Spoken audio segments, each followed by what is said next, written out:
레벨 3 페이지 121페이지 동명사와 현재 분사 관련한 내용을 한번 오늘 배워보도록 하겠습니다. 자, 동명사도 실은 동사 원형이 ing죠. 그쵸? 현재 분사도 실은 동사 원형이 ing죠. 모양이 똑같죠. 그쵸? 그래서 이제 구분하기 연습이죠. 이게 중학교 1학년 때 같은 경우에 동명사를 처음 배우는데 그때는 아마 진행형과 동명사 구분하기 이렇게 했었을 겁니다. 그 진행형이 실은 현재 분사이기 때문에 지금 레벨 3에 와서는 그게 현재 분사인지 아는 학생들이므로 이제 동명사와 현재 분사 구분하기로 이름이 바뀌었을 뿐이에요. 같은 내용입니다. 일단 먼저 동명사를 먼저 한번 보도록 하죠. 동명사의 특징은 일단 얘가 동사의 명사화 시킨 거잖아요. 동사의 명사화 시킨 거야. 그래서 의미가 어떻게 되지?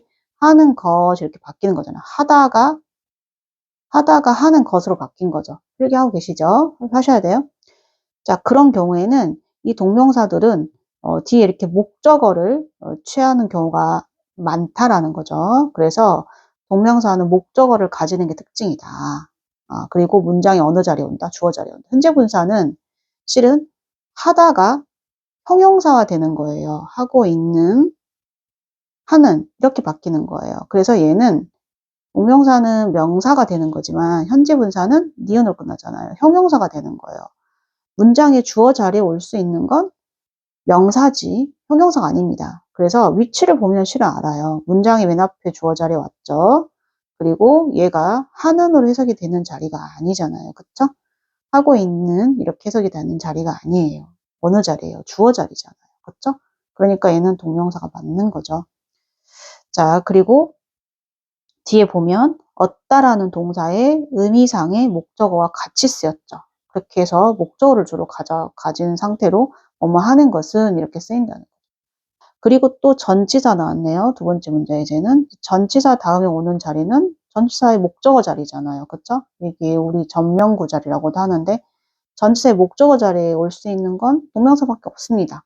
그래서 그녀는 자랑스러워해야 자신의 집을 가지고 있다는 것을 이렇게 되는 자리죠. 그래서 이런 자리도 현재 분사가 못 오는 자리입니다. 그래서 실은 역할과 자리가 너무 분명하게 나누어져요. 명사와 형용사는. 그래서 그런 식으로 구분하시면 되겠습니다. 자, 그 다음에 두 번째 볼게요. 이거 다 동명사예요. 이게 또 이렇게 안 적어 놓으면 뭔지 모를 수 있으실 테니까 동명사라고 적어 놓을게요. 자, 두 번째 특징. 분사는 앞 혹은 뒤에서 명사를 꾸며줘요. 왜 그럴까요? 분사가 뭐니까? 형용사니까. 형용사 꾸며주는 역할을 하는 자리, 명사 꾸며주는 자리에 온다는 거죠. 그렇죠? 그 형용사적 기능을 가지고 있다는 겁니다. 자, 그럼 보세요. 일단은 동명사라고 하는 건 예를 구분해 볼게요. 동명사라고 하는 명사적인 역할을 하기 때문에 자리 자체가 달라요. 주어 자리, 보호 자리, 목적어 자리, 전치사의 목적어 자리. 이 자리밖에 못 와요. 되게 한정적인 자리죠. 맨 앞에 주어 자리, 하는 것, 은의 자리, 그쵸? 보호 자리, 어느 자리예요? 비동사 뒷자리잖아요. 비동사 뒷자리에 동명사 이렇게 와서 하는 것이다. 이렇게 해석이 되는 자리죠. 하는 것이다. 이 자리가 보호 자리죠. 목적어 자리는 어떻게 돼요? 일반 동사 뒷자리잖아요. 그렇죠? 일반 동사 뒷자리 동명사가 와서 우리 앞에서 열심히 했죠. 동명사를 목적으로 취하는 동사처럼 하는 것을 이렇게 붙이는 자리인 거죠.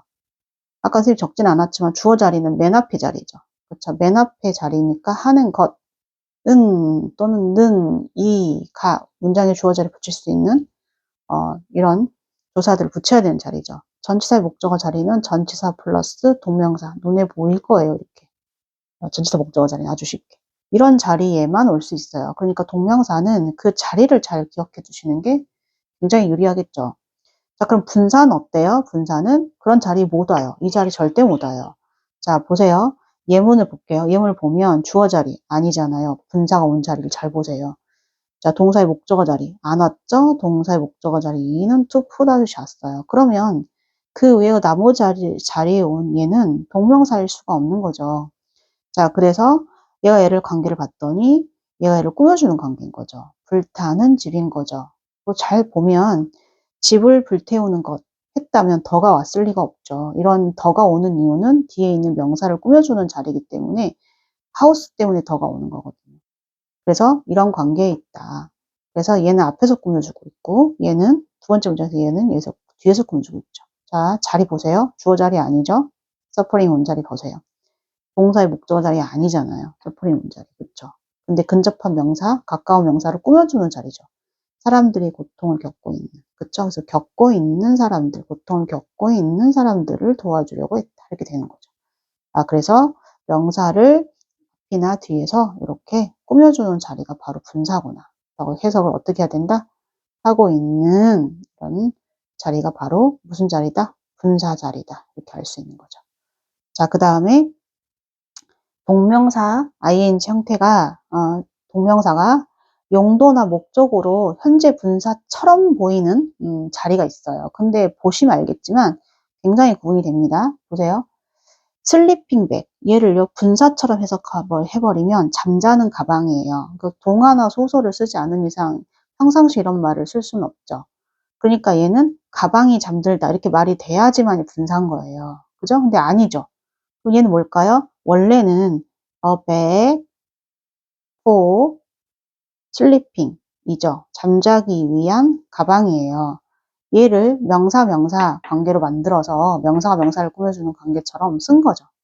그러니까 얘는 실은 이런 관계인 거예요. 그럼 얘는 뭘까요? 얘는 동명사죠. 그렇죠? 그래서 잠자기 위한 가방 이렇게 해석해야 맞는 거죠. 잠자는 가방 하면 안 되는 거예요. 또 마찬가지.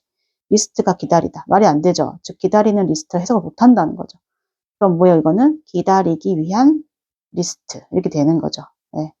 대기자 목록이 되겠죠. 목록. 자, 그 다음에 스모킹 룸. 그럼 뭐예요? 방이 담배 피다. 말이 안 되죠. 담배 피기 위한 방 이렇게 된다는 거죠. 그래서 얘도 마찬가지보다 동명사라는 걸 알 수 있는 거죠. 자, 그런데 여기 보면 남자가 잠을 자다. 말 되잖아요. 그쵸? 얘는 수식 관계일 수밖에 없는 거죠. 제가 얘를 꾸며주는 분사다. 이렇게 할 수 있는 거죠. 얘는 동명사가 안 썼지만 그 다음에 얘도 여자가 웃고 있어. 말이 되죠. 즉 웃고 있는 여자. 말이 되는 거죠. 그러니까 이런 관계를 잘 따져서 이제는 동명사와 분사를 구분하셔야 된다. 이런 얘기입니다. 그래서 지금 선생님이 강조하고 있지만 분사 관계는 서술 관계예요. 그러니까 얘를 꾸며준다는 건 꾸며준 대상이 명사와 이 동사의 관계가 수술해주는 관계가 말이 돼야지 가능한 거예요. 그걸 기억하셔야 돼요. 자, 그 다음에 이제 마지막 주의해야 될 점. 뭐 거의 지금 나온 말에서 다 나왔는데요. 자, 이런 거 잘 보세요. 문장에 얘가 지금 making friends 목적어 데려오고 문장이 맨 앞에 어느 자리에 왔어요? 주어 자리에 왔죠. 그럼 당연히 얘는 뭐입니까? 동명사예요. 그러면 이제 이 동명사 주어로 온 경우, 자 얘가 동명사죠 지금. 동명사가 주어로 오는 경우 무슨 취급하냐면 단수 취급해요. 단수 취급. 그래서 비동사가 are가 아니라 is가 온 거죠. 그래서 단수 취급이다. 동명사 주어는 단수 취급이다. 기억하시고요. 그 다음에 여기 보시면 얘가 벌써 힌트를 주고 있는데 얘가 동명사가 아니란 힌트를 주고 있죠. 누가 주어요? 얘가 주어니까 수일치를 R을 시켰겠죠. 보시면 알겠지만 보세요. 얘가 목적어 관계가 아니에요. live는 살다라는 뜻이잖아요. 살다. 살다라는 동사는 목적어를 취할 수 없는 동사잖아요. 뭐뭐를 살다 이렇게 말하지 않잖아요. 어디에 살다라고 하지. 그쵸? 얘는 혼자 쓰이는 애인데 얘를 그러면 조건을 살다 말이 안 되죠.